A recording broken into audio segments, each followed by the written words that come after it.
ओम शांति। पुरुषोत्तम मास श्रृंखला में आज हम देखेंगे पुरुषोत्तम संगम युग, जिसका कल हमने जिक्र किया था।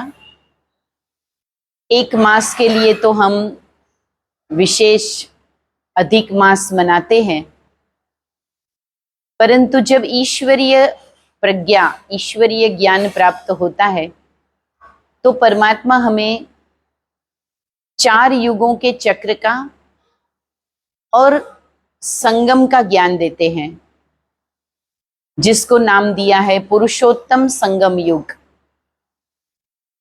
पूरे चक्र की समाप्ति और नए चक्र का प्रारंभ।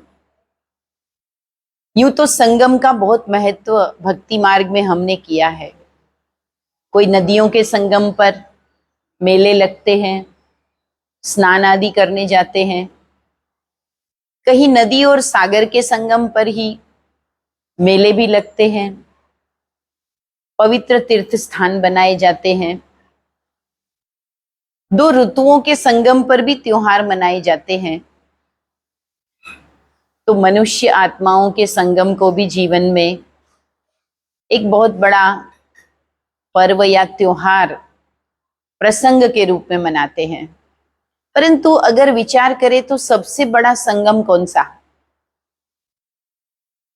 तो परमात्मा ने हम सबको एक चेतना दी कि जब जब संसार की आत्माएं तमो प्रधान, पतित, मैली हो जाती है तो उन्हें पुनः पावन बनाने, सुखी बनाने, उसे परमात्मा से जुड़ना आवश्यक है।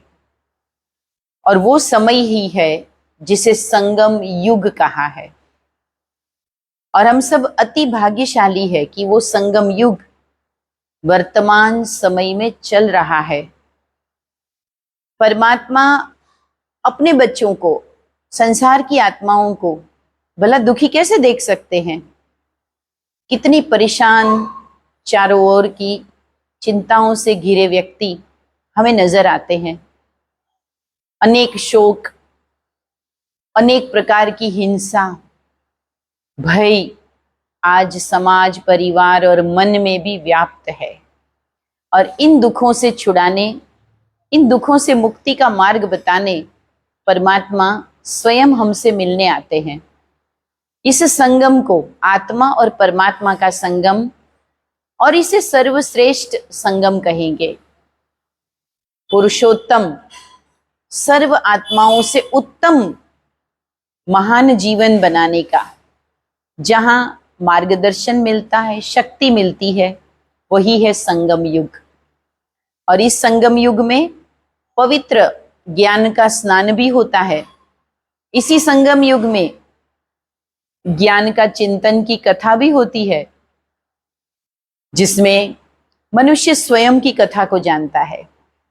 बहुत देवी देवताओं की कथा हमने सुनी, कभी अपनी कहानी भी तो जाननी पड़ेगी। मैं कौन, मैंने कितने जन्म लिए, मेरा वर्तमान जन्म किसके आधार पे मुझे मिला है, मेरा आगे का जन्म कैसा होने वाला है।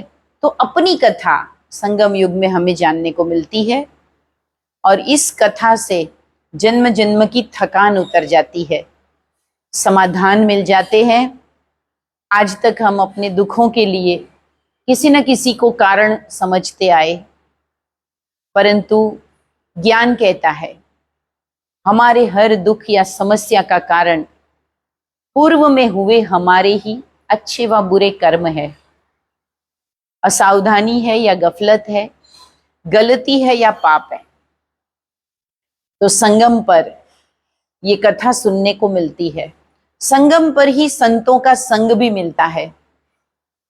इस पवित्र संगम युग पर हमें भी आदि पिता, सृष्टि रचयिता ब्रह्मा, आदि माता सरस्वती और जिनका जिनका भी शास्त्रों में हमने महारथी, महायोगी, महातपस्वी के रूप में गायन सुना है, वो सभी के वर्तमान जीवन से भी हम रूबरू होते हैं। हमने पाया है परमात्मा से ज्ञान प्राप्त की हुई आत्माएं ही आज महायोगी है और कल देवी और देवता के रूप में महादानी बनकर संसार को देने वाले बनते हैं।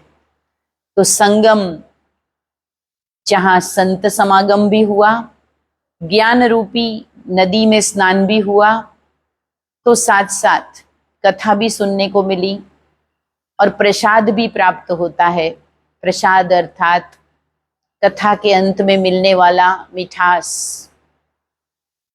तो जब हम ज्ञान प्राप्त करते हैं तो ज्ञान के अंत में हमें समाधान रूपी सुख मिलता है, समस्या का अंत होता है और हम मधुर हो जाते हैं, निश्चिंत हो जाते हैं, खुश हो जाते हैं। यही प्रसाद है।